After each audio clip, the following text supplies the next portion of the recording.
now going to the MLB. Dom, Yankees are poised to have home field advantage for the wild card series. They went 5-2 on the week, taking care of business, which is something the Mets don't really understand. So the Yankees went 5-2 on the week, and yeah, they look pretty good, and they're clicking at the right time. They look good. Our bullpen is getting the job done. We're starting to hit. Jazz looking great. We got Bellinger hitting. Ben Rice going crazy. Giancarlo Stanton still being Giancarlo Stanton.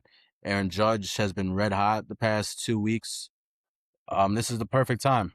And now we got Cam Schlittler getting even better and better by the start. So this is the exact perfect time for us to be looking good. But we still love to play down to our competition. I said last week we can go undefeated this week. And the first game they lose 7-0 to the Minnesota Twins, who we absolutely cooked last series we played them. So I don't know, maybe they don't like me, the Yankees, or something, but I don't know. But it was very bad on the 16th. And Luke Weaver, we all know as Yankee fans that he has not looked anything near the same compared to last year, ever since he got hurt this year. So after the Twins' terrible outing that he had on the 16th, he had a 6.21 ERA in 34 games since returning June 20th from a strained left hamstring. And before that, he had a 1.05 ERA in 24 games. That's pretty awful.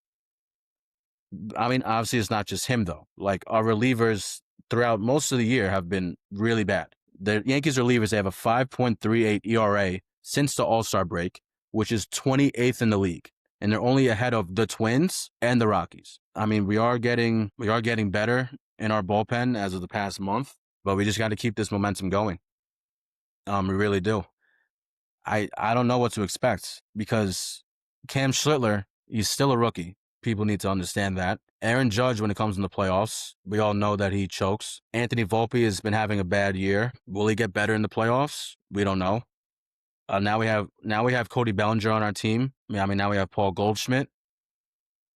I really have a lot of question marks. So I don't know how this playoffs is going to go. And also with the Yankees, we still do have a chance to win the division. So both the Yankees and the Blue Jays, they have 6 games left. And the Yankees, they have to play the White Sox and then Baltimore again. And then the Blue Jays have to play Boston and Tampa. So we have to go 6-0 and the Blue Jays have to go 3-3.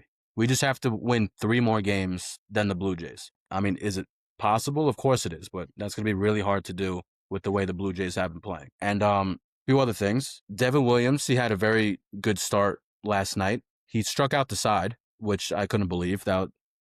I thought I saw Santa Claus or something. That was freaking nuts. Bednar, he's looking good. He's been looking good for the past month. I'm glad that he's been getting hot at the right time. Luke Weaver got us out of a bases loaded jam in the bottom of the 9th, which was really good to see, especially from him with the way he's been struggling. Ben Rice had a grand slam, go-ahead grand slam in the 10th inning last night, which he's been our probably most consistent hitter all year. He's good, man. He's really good, and I'm glad that he also catches, because if he only played first base, it'd be a little bit of a struggle. I mean, also due to the fact that Austin Wells cannot hit anything. He looked red hot in the beginning of the year. Then after that, crickets. So that's that. Cam Schlittler, he only allowed a run and 3 hits in 5 1/3 innings, and he struck out 6 and only walked 1. So Cam Schlittler, he's been my bright spot to watch this year. I love watching him pitch. He looks poised. I think he's our fastest pitcher when it comes to miles an hour. We need that. We need that in the postseason. And like another thing with the postseason is the Yankees, they can crush 101 mile an hour fastballs, but for some reason in the playoffs, I've said this in multiple episodes, they can't hit anything past 98 miles an hour. I don't know why. I just think that it's a mental thing. And when it comes to the playoffs, the Yankees, they play 0 small ball. They don't bunt. They don't hit for contact. It looks like every single time that a Yankees player is up, they try to swing for the fences. They need to change that mentality. They need to play small ball. That's the only way you're going to win in the playoffs. That's probably the most important thing you need for the playoffs as an offensive team. You need to play small ball. You need to bunt. You need to sacrifice. You need to steal bases. The little things is what gets you far into the playoffs. And I mean, with the way that the Yankees have been this year, it's been up and down. It's been King Ka roller coaster.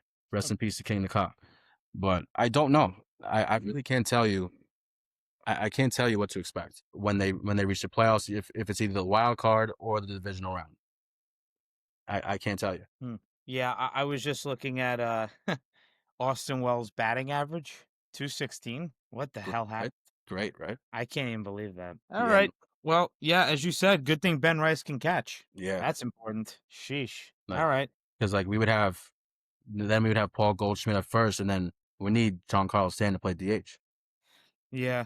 Well, We what can't. is Paul Goldschmidt's batting average right now? Off the top of my head, I cannot tell you, but it's definitely high. It's hitting. Wow, he's hitting 278. Hmm. Yeah, earlier in the season, like I'd say probably like 2 months ago, he's probably hitting like around 300. Yeah. Yeah. Even before his pinch hitting appearance on Sunday, he was hitting 279. That's good. Wow. Yeah, you can't take him out.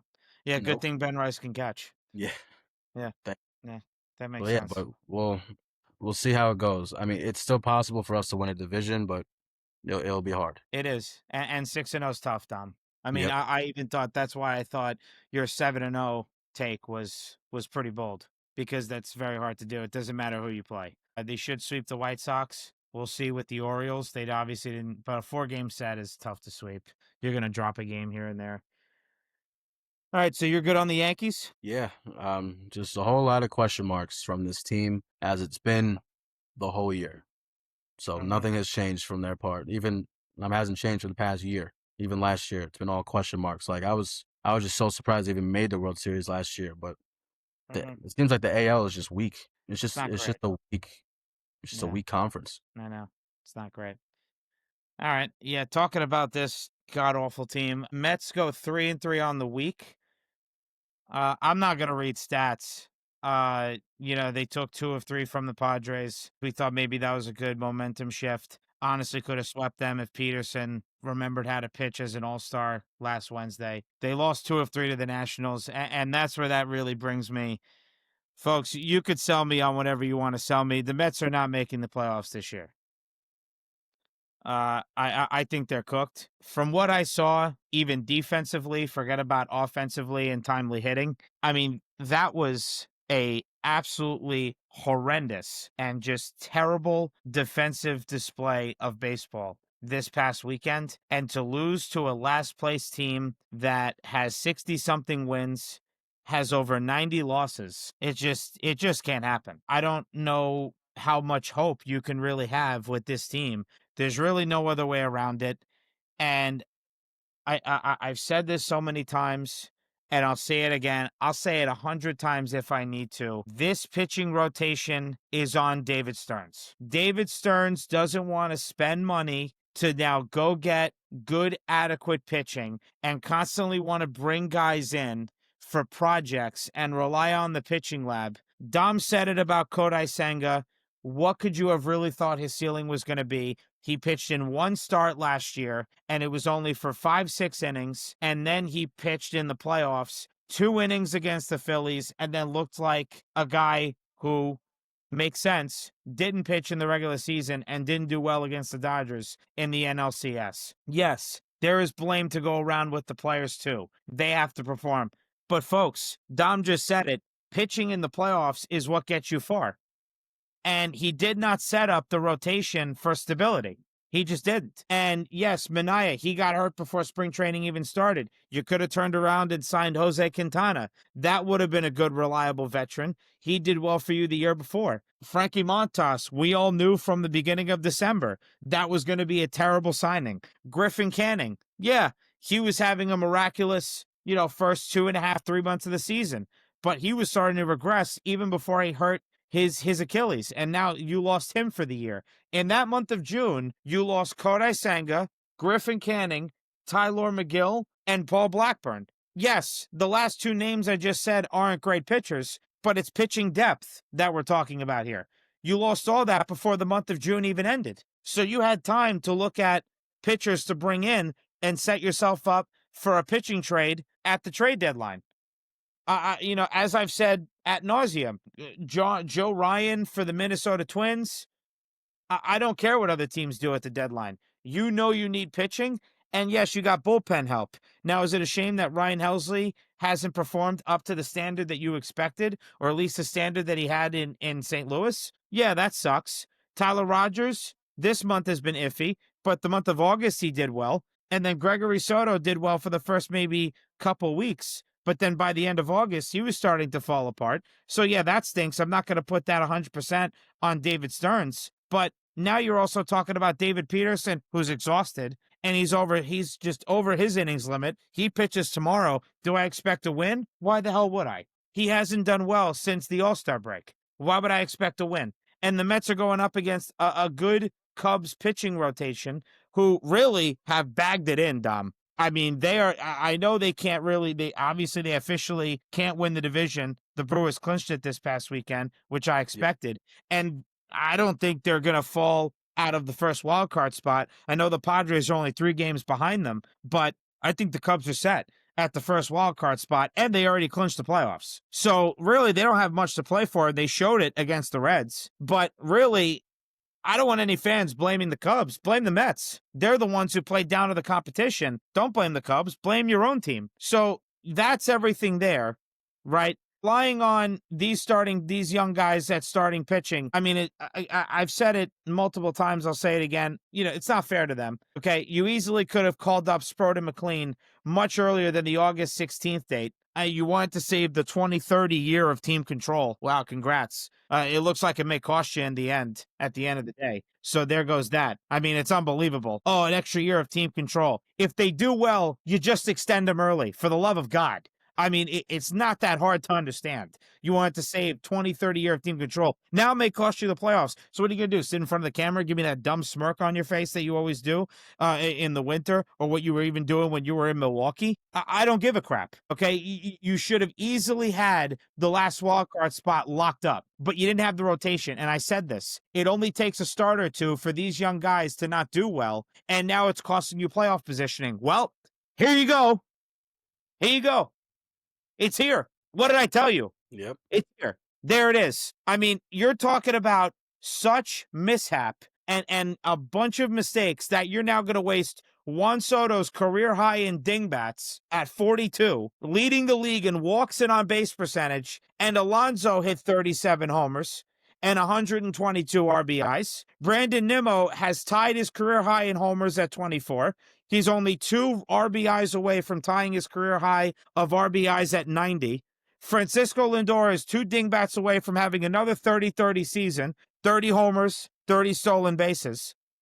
And you didn't want to pay pitchers, and you didn't want to trade for one on the July 31st trade deadline. And And now also, look what you're throwing in the trash.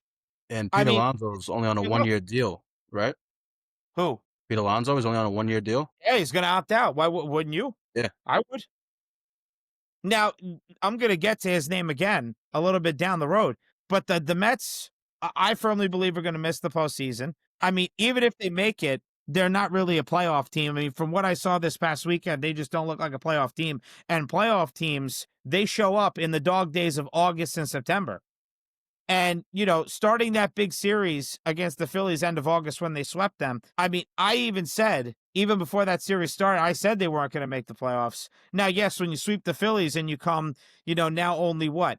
I think at that time when they swept them, it was 4 games behind the Phillies, and you had a whole month of September to go, and you had the Marlins coming in, but you didn't take care of business. And really, from that series on, the end of August, losing 3 or 4 to the Marlins, that's when it started just going downhill. Yeah, you won 2 of 3 to the Tigers in Detroit, but look at Detroit. Detroit's about to lose the division. They were up 15.5, middle of July. Don, can you believe this?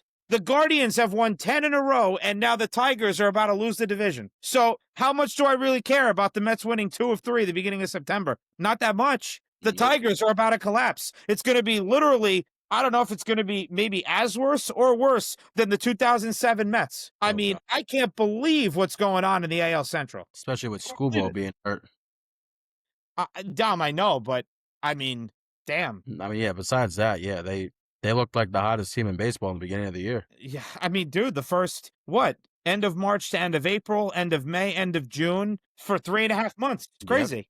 It's And absolutely now, nuts. yeah, now it's all up in the air now. Yeah, no kidding. So that's what's going on with the Mets. I mean, we're going to talk about. I mean, they play coming up. They have a couple of teams. We're going to get to the, take a seat. Let's predict. But I just want to make it clear to the Met fans right now. Carlos Mendoza will be back next year. Let's put this assumption that Mendoza's getting fired, folks. I want you to understand something. No, why would he?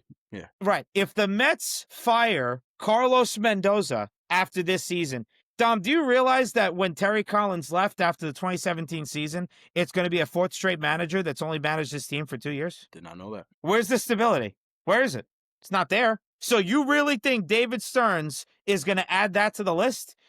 After Terry Collins left, after the 2017 season, whatever you want to say, didn't get extended, didn't resign, fired, left, whatever you want to say it. 2018, 2019, Mickey Callaway. Then Steve Cohen bought the team November 2020.